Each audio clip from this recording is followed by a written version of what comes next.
Hi guys, ladies, my camera it's broken, so you will need to enjoy my beautiful Elbitch figure today.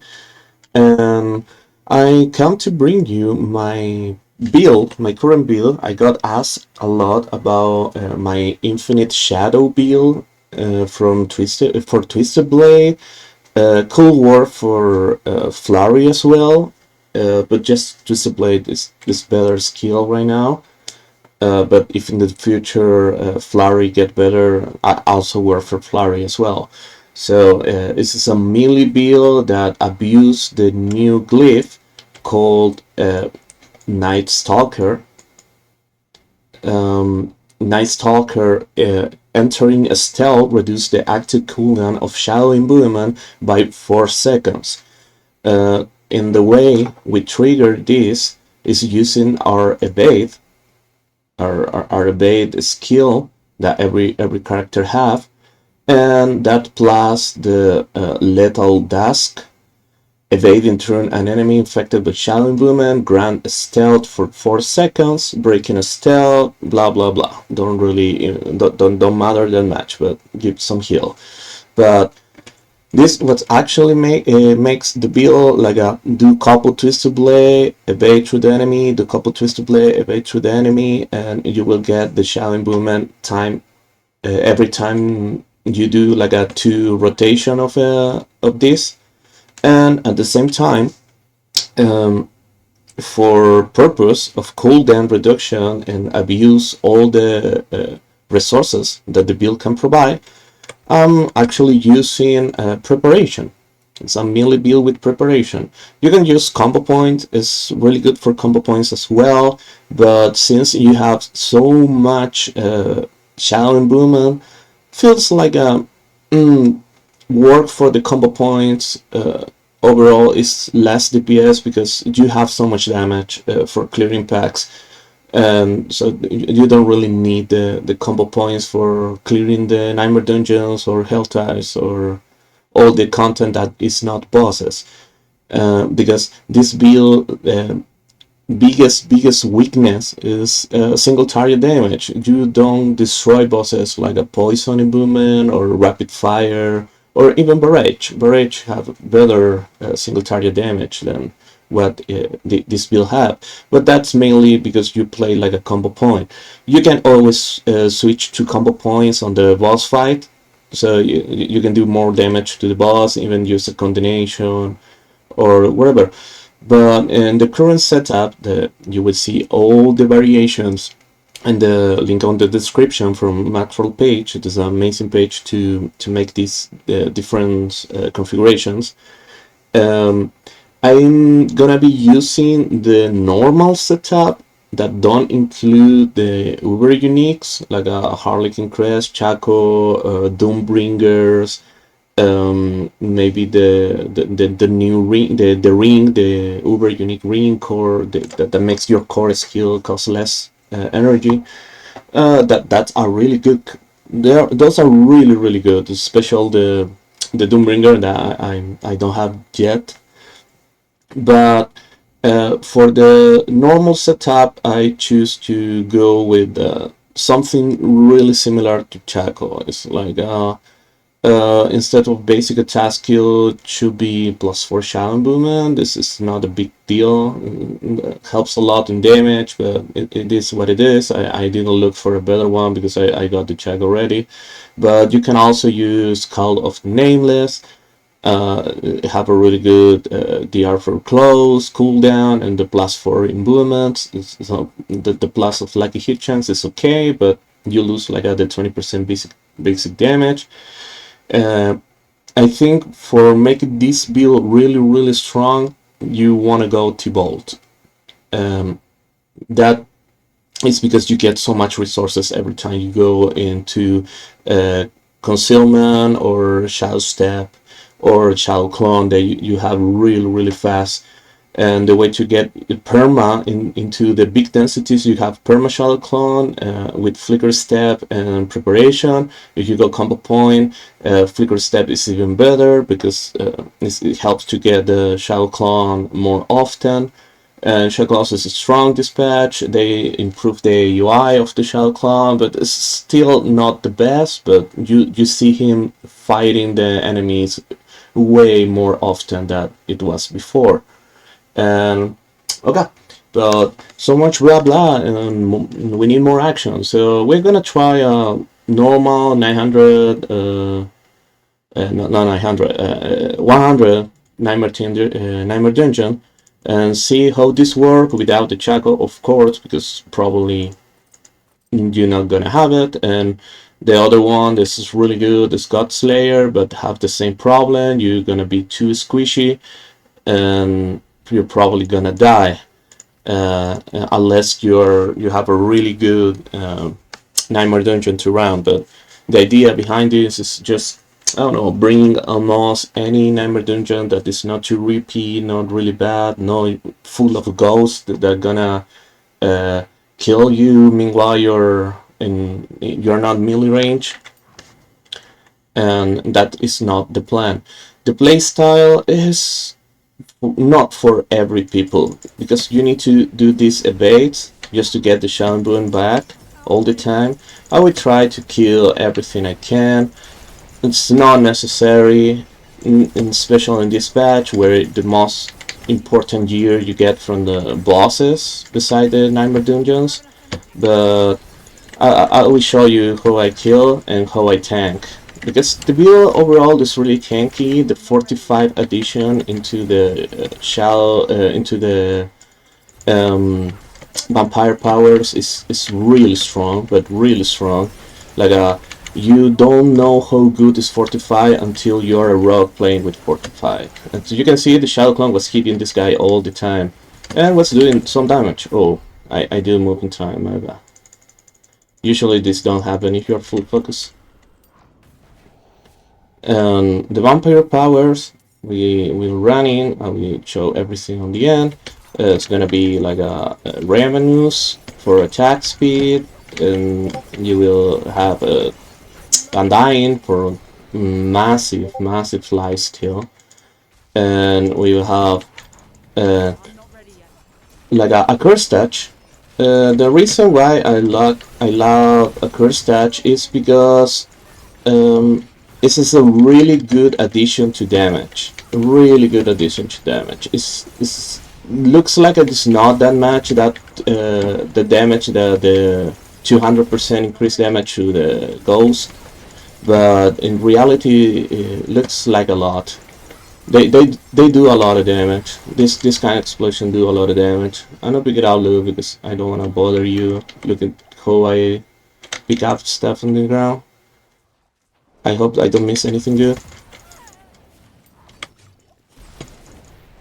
And I will be skipping a bit the mobs.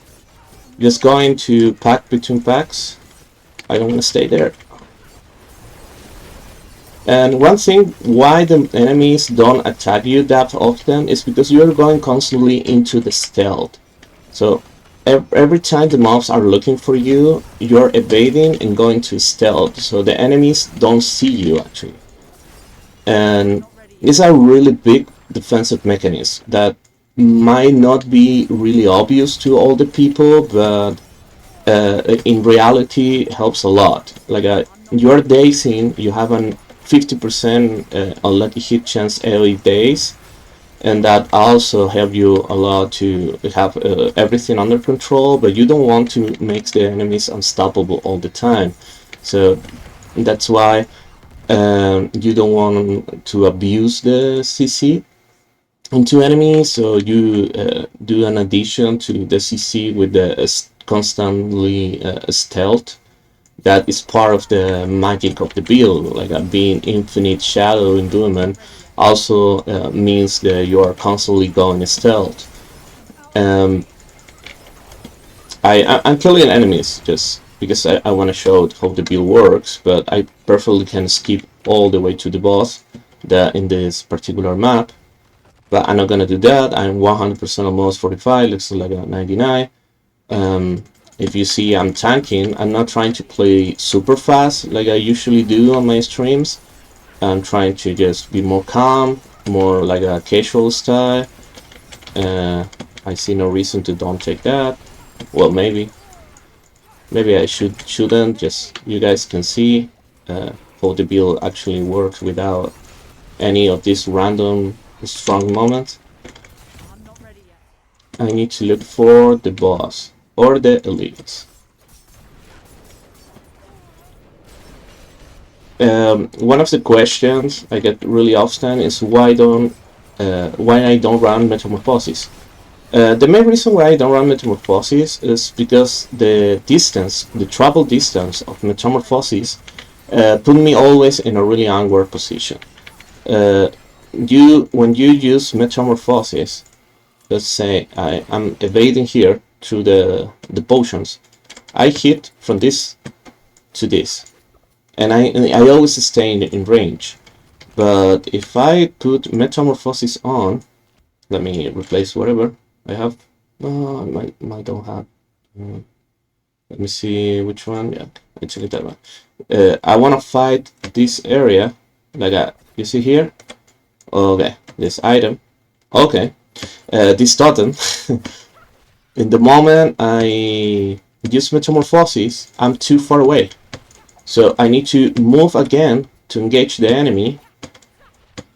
And that is a lot downtime, and I don't like that downtime at all. This is not necessary, so I prefer to use a curse touch just to get what I actually need, and that might be enough. Let's see, the biggest weakness of the build is going to be, as I said before, the single target. I know what this boss is not waking up, maybe because I enter into steal. As you can see, now I'm gonna start doing the same rotation I did before, but with Shalcon.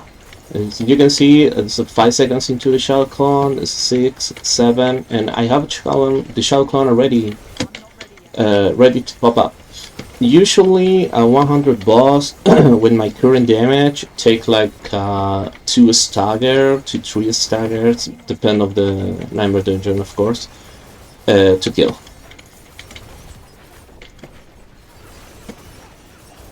It's gonna be kind of long fight. There is some mechanics from the bosses that you don't want to tank.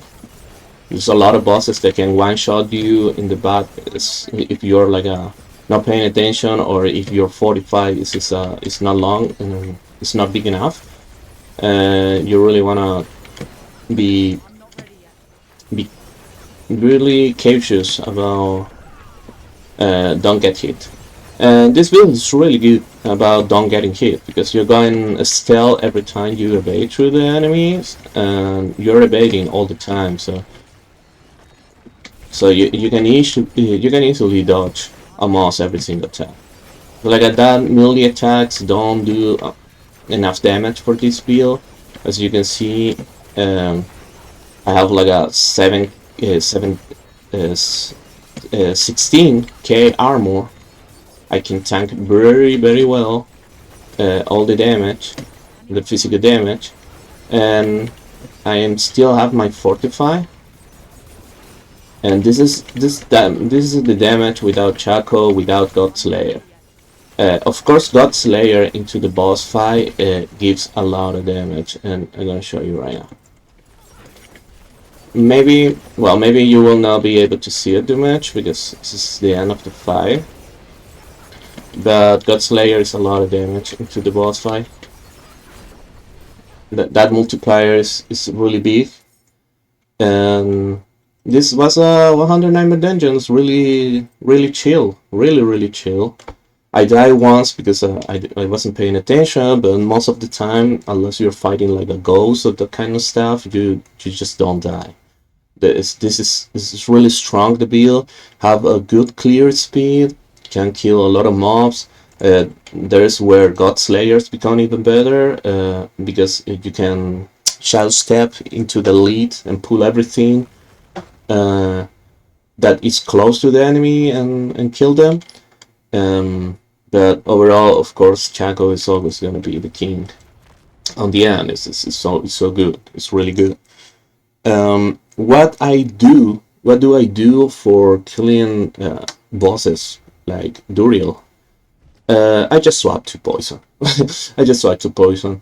I'm gonna in the link into the description is gonna be the optimal poison like a item swap that you can do, like changing, optimizing the aspects and all that. You don't need to do all the changes that are featured into the boss killer section, because it's kind of not really needed. But basically, with the bursting venoms and replacing synergy with the puncture aspect, plus bursting venom, you can probably be really okay. And adding grasp of shadow is more damage into the boss fight. It's just more damage. You don't need that much attack speed. Also, you can change to combo point and put the condemnation on. There is right now in this moment there's still a bug with T-bolts, so I recommend don't use it because it's kind of cheesy. But if you don't care about the bug, or if they fix the bug, should be really good to use as well. You can use combo points with Twisted Blade, and combo points Twisted Blade is really strong as well. But also Uber Duriel, you can kill it. You can kill it solid, easy with the with this current setup. It's gonna die in almost same duration than a 100 Nightmare Dungeon boss. That's almost the same time of killing the boss. There is a lot of items that you can swap. There is a lot of min-maxing. The Paragon board is not perfect, but I make it like a really generic, so you can grab resistances and armor if you need it. And the flicker step is really good for shadow clone, but it's not really necessary, especially if you have like a lot of resources. And if you don't want to run synergy, you can, and I think I have it here. I think I don't, but you can run the gain 10 resources per on evasion. That aspect is really strong. What else is just and if you want to do like a health tides and that kind of stuff, over 9k armor, 10k armor is enough to almost never die for physical attack in health tides or open war. So you can replace the disobedient aspect for Ghost Walker. So with Ghost Walker, you will be running on full speed all the time, but literally all the time. So that's gonna improve a lot your clear speed, your attack speed you get from movement speed as well because of revenues. So it's a really strong build. Tanky, have a lot of mobility. You're becoming stealth every time, and you have a big AoE clear damage. As I say, you have any question about this build, feel free to ask. Probably I'm not gonna be playing this build that anymore after maybe today or tomorrow, because I will respec into physical PvP character. For the people that know me, I love PvP, so I would be joining the tournaments and working on the PvP, and of course killing more Duriels because I need the Doombringer. So that say, thank you very much for this for joining this video. I love you all, guys.